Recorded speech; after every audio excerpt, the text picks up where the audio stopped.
We are mostly known because of the terrorism. What is the ideology behind that terrorism? If you're No, right? it's a lot of history, a lot of drugs, a lot of, and Netflix and all these platforms Oh, had turned like the name of my country into this idea. in developing countries like Pakistan, India, Afghanistan, there are severe flood right now, and there are so much developed countries that there is no such issue.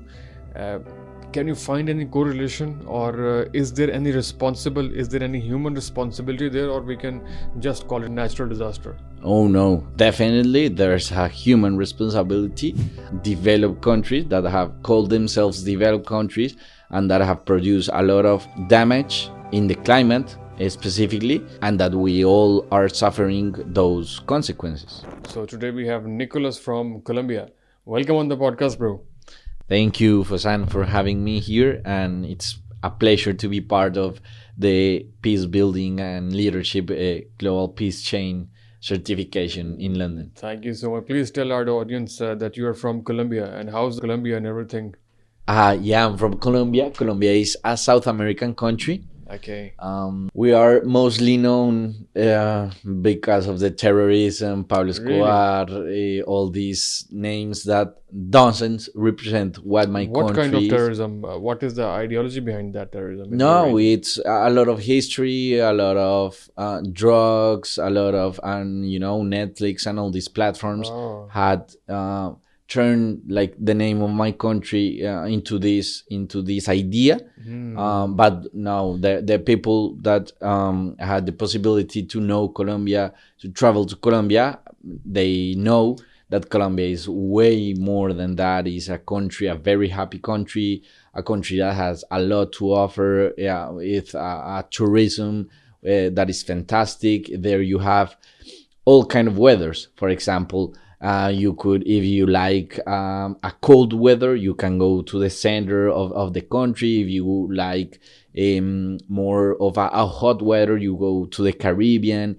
If you love nature, you can go to the south where the Amazonas is. interesting. Yeah, it's very interesting because it's a country that has a lot to offer, and its people is the best representation, because everyone who goes to Colombia is very well That's amazing. welcome to the country. That's amazing. And your country is facing severe terrorism, as you mentioned, and you are here at Global Peace Chain and Global Peace Chain event. So, what do you think that platform like these and event like these, what are their roles in peace building? Oh, I now like to context a little bit. 9 years ago, Colombia signed a peace agreement with a guerrilla called las FARC. It is the longest armed conflict in the world, more than 60 years. And now we are like in the challenge of the peace implementation of the peace agreement. So for me, this experience in the global peace chain in this event is wonderful because it's only not knowing a lot of people from other parts of the world that they have also struggled the armed conflict consequences and the armed conflict like effect.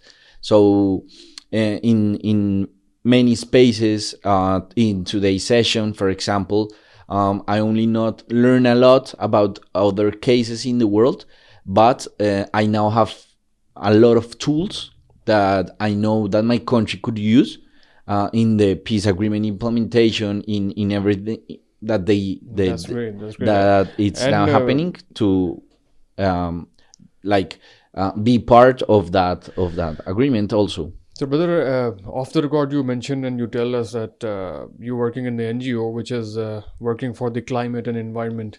So, tell us something about that, and please throw some light on that. That there's a phenomena that in developing countries like Pakistan, India, Afghanistan, there are severe flood right now, and there are so much developed countries that there is no such issue.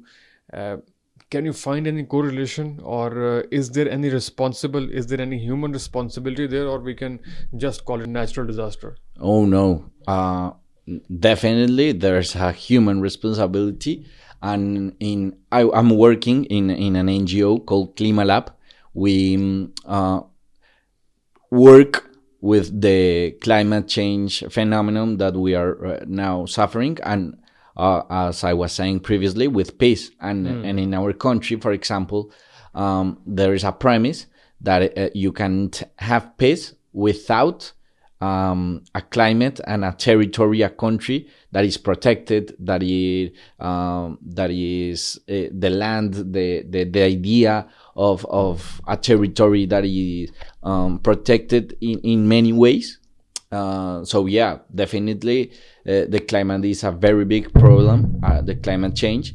And we talk about a concept called the climate justice. And the climate justice have to do that if the climate change is a global problem and have to do with everyone, but not everyone is affected in the same ways.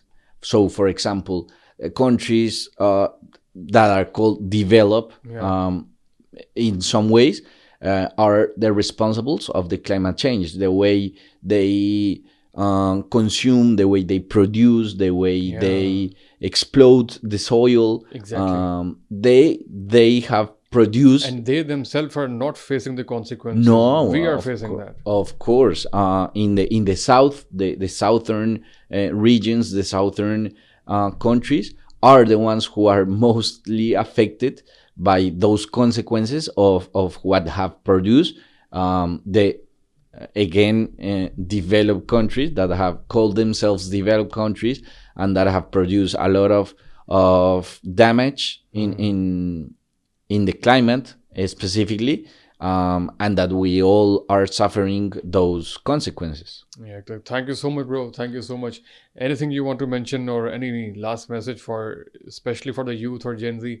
You can say any advice or message. Okay, no. So the youth, I think we are not the future; we are the present, and we are now, with the decisions we take, with the opportunities we take and we don't take, we are building our future and our present specifically. So the invitation is to be part of spaces like this, of platforms like Global Peace Chain, that they are the space, the opportunity to know not only people from other countries, but other experiences in the world that make also your mind like bigger, in the sense that you understand in a better way what happened in all the world, not only your country. Many times we like specifically see only our country, our territory, but there are problems, there are struggles that are suffering around the world. So it's our duty also to find solutions globally, and the spaces like this are the opportunity to do it.